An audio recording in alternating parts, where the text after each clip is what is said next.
मैं खुद भूखा हूँ। मेरी पत्नी ने मुझे खाना नहीं दिया है। उसने मुझसे कहा है कि अगर मैंने पूरा खेत नहीं जोता तो मुझे खाना नहीं मिलेगा। मैंने बहुत देर तक काम किया लेकिन पूरे खेत को नहीं जोत पाया। मुझे काम करने का मन ही नहीं करता। कहीं भी थोड़ी देर बैठ जाऊं तो मुझे तुरंत नींद आ जाती है। तभी वो बूढ़ी महिला एक परी का रूप धारण कर लेती है। ये देखकर हीरा हैरान रह जाता है। हीरा, तुम आलसी हो, इसमें तुम्हारा कोई दोष नहीं है, लेकिन शायद तुम्हें नहीं पता को शांति में व्यतीत हो सकता है। अच्छा, लेकिन कैसे? देखो हीरा, तुम इस खेत में धान की फसल करो। तुम्हारे इस पूरे खेत में 3 धान सोने के उगेंगे, जिससे तुम अपनी गरीबी को दूर कर पाओगे। इसी तरह हर बार धान की फसल करने पर 3 धानों की संख्या बढ़ जाएगी और धीरे धीरे तुम्हारा पूरा खेत सोने का धान बनकर तैयार होगा और तुम सोने की फसल के मालिक बन बैठोगे।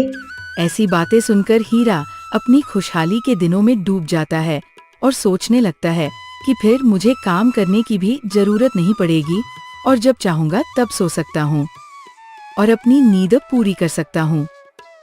कोई मुझे परेशान नहीं करेगा। इतने में वह परी गायब हो जाती है और हीरा घर वापस लौट आता है। वह सारी घटना अपनी पत्नी को बताता है। उसकी पत्नी पहले तो उसकी बात पर भरोसा नहीं करती। उसे लगता है कि शायद ये नींद में कोई सपना देख रहे होंगे, लेकिन हीरा के जोर देने पर उसने सब कुछ मान लिया।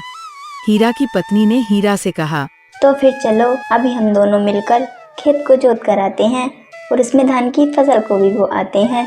हीरा उसकी बात सुनकर थोड़ा सा उदास हो जाता है, लेकिन उसकी पत्नी कहती है, खुद लक्ष्मी माता ने हमें यह संदेश दिया है और तुम हो कि अभी भी आलस पर डूबे हो।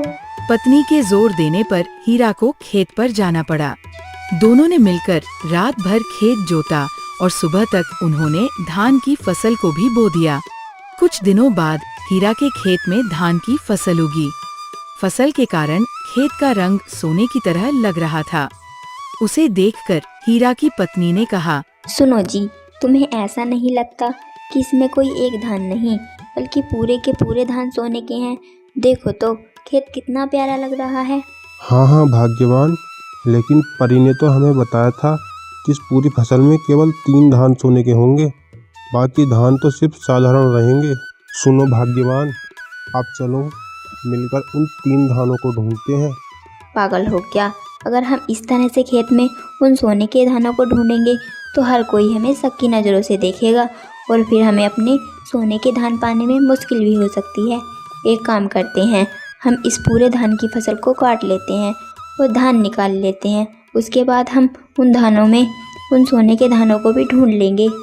अरे नहीं, इतनी फसल मैं अकेले नहीं काट पाऊंगा, मुझसे इतना काम नहीं हो पाएगा। एक काम करता हूँ, गांव से 2-3 आदमियों को काम पर लगा लेता हूँ, इससे जल्दी भी होगा और काम आराम से हो जाएगा।